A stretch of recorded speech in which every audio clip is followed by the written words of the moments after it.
If power is the ability to heal, and green is the ability to sustain, then green-powered healthcare is the science of protecting and improving the health of individuals and communities using renewable practices. But how practical is green-powered healthcare for our own hospitals? Let's ask the experts. Hi, I'm Mike Vonk. I'm the CEO of George Hospital. It's a regional hospital in Western Cape, rural area of South Africa. My role as CEO is I'm responsible for the overall strategic and operational management of the hospital. Okay, so George Hospital has been committed to reducing its impact on the environment, and in 2015 we joined the Global Green and Healthy Hospitals, an international network of hospitals all committed to improving our sustainability. Initially, our focus was on reducing the amount of waste that the hospital produced, in particular our infectious and our sharps waste. And then more recently in 2019, we started a journey with Alloro Africa to implement new technology on site.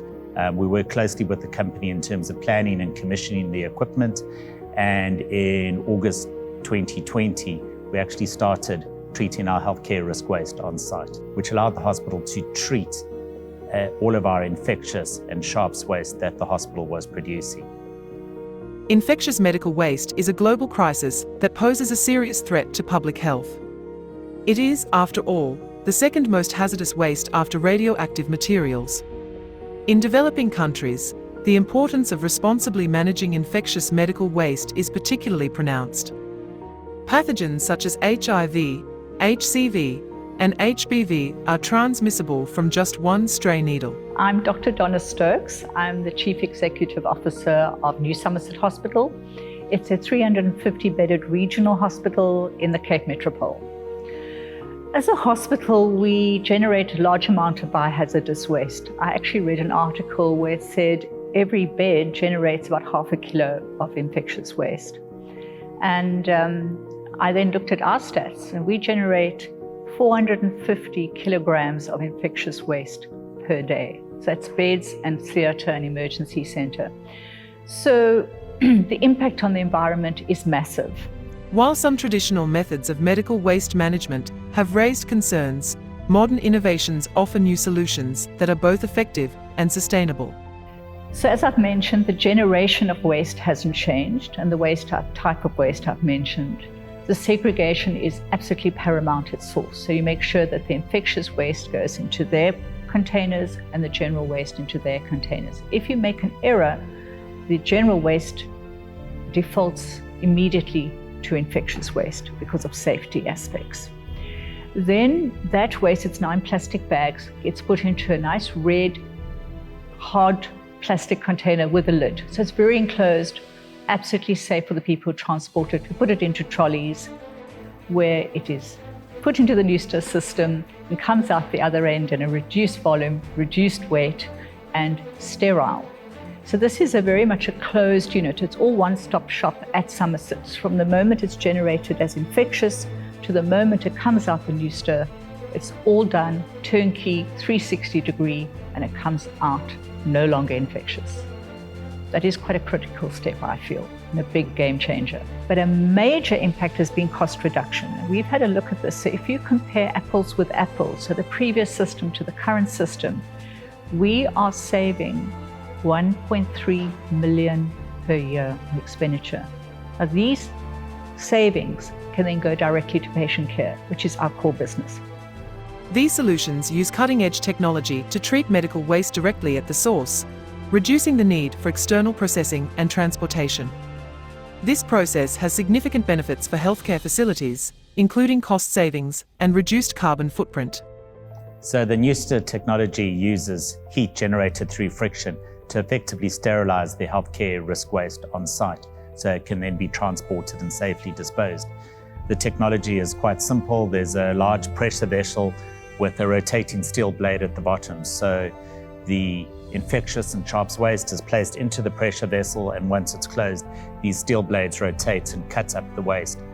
As it breaks down the waste and agitates it, it generates heat through the friction, and that heat sterilizes the healthcare risk waste. So at the end of the process, you're left with a product that is effectively unrecognizable from the original waste that you started with. The waste contains no dangerous sharps and has been sterilized at a temperature of about 150 degrees and therefore can be disposed of in a local landfill. Now, before the Newster system, this waste used to be put into single-use, large cardboard boxes with lids and transported to an interim store area. And we had to meet strict requirements in how this waste is stored. It has to be secured room, has to be well ventilated, certain temperature, and the boxes had to be kept off the floor. So the person had to stack them. So there's a lot of PT for the person who has to take the boxes to the store, offload it, and put it on the shelves in a safe manner. Then from there, a truck had to come every single day, 365 days a year, to pick up the infectious waste, to remove it to where it gets incinerated. Incineration itself comes with risks in that it releases toxic chemicals into the atmosphere, particulate matter, and even the person doing it can have thermal burns. So that was the old system. We also had to make sure that we had adequate boxes. We used a large amount every day, so our procurement and supply chain personnel really worked hard on this. And it was actually, if I recall, in the top 10 expenditure items. And we had to have a contingency plan, backup plan, for if boxes could not be procured. And we had to really ensure that these things were picked up every single day because of the risks if they were not picked up. You would have infection control problems, smell, and pests. This new system, the infectious waste in plastic bags gets put into a plastic container with a lid, and it's reusable and transported directly to the Newster system. For every 100 kilograms of infectious waste, we generate 65 kilograms of sterile waste. Our innovative, on-site medical waste solutions are trusted by hospitals around the world to reduce the risk of infections and save lives. Don't let your healthcare facility become another statistic. So there's naturally an initial investment cost to procure and commission the Newster, but when one compares the monthly operational costs of running the Newster on site versus our previous system where the waste was treated by an outsourced provider, there's a significant saving to the hospital. So these reduced operational costs can be used for other benefits in our hospital operations. From an environmental perspective, the volume of waste is reduced by about 75%. So this waste, when finally disposed in landfill, is occupying less landfill space. I think fundamentally though, from where George is, our waste disposal site was in Cape Town. So on a daily basis, our waste was being transported from George to Cape Town, a distance of about 440 kilometers. And so where now our waste is disposed of locally. So really significant in terms of the carbon emission of the trucks traveling up and down between Cape Town and George every day. Healthcare facilities can improve their waste management processes, reduce their operating costs, and create a more sustainable environment for their patients and communities. Additionally, on-site solutions help to promote a positive image for healthcare facilities, showcasing their commitment to environmental responsibility and public health. Overall, the advancements in medical waste management offer a positive outlook for the future.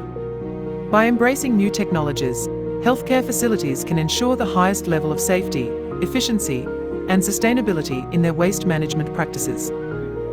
Yeah, because what we mentioned about the incineration, okay, I'm not an expert on waste disposal, I really am not.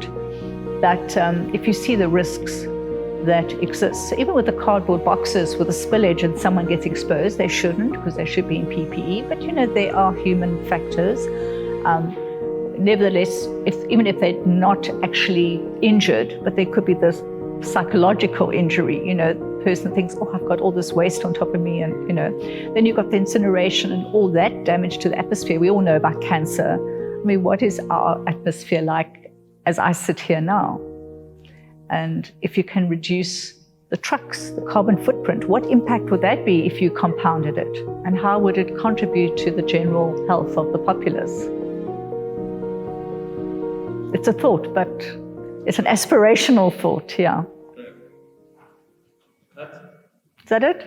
And that is it. Oh, good. Get some other shots with you. I didn't get to show this. We can. How do I talk to this? That's good. I just want to say I'm fascinated by this.